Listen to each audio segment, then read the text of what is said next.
There were almost 200 people who were accused of witchcraft in Salem.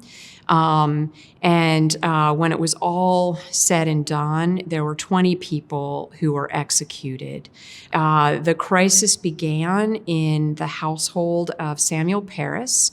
Samuel was the minister of the village church, and he had been preaching sermons that sounded apocalyptic, in which he was a kind of Jesus figure who was being persecuted by the people who opposed him.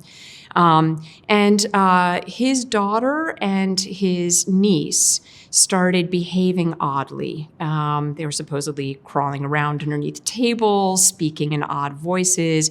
His daughter was 9, and his niece was 12. And so he brought in a doctor to examine his children, and the doctor said he couldn't find any medical cause, and he thought that they were bewitched. And this is how it started.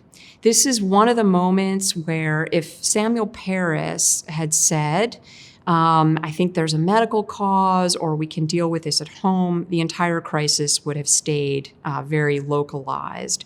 But instead, he became convinced that his children had been bewitched. And then a prominent man in the community, Thomas Putnam, who was one of Samuel Parris's very close supporters, his daughter and his wife and his servant girl all claimed that they also had been afflicted and that there were witches who were tormenting them. So it started very small in 2 households, and then it began to spread through the rest of the community.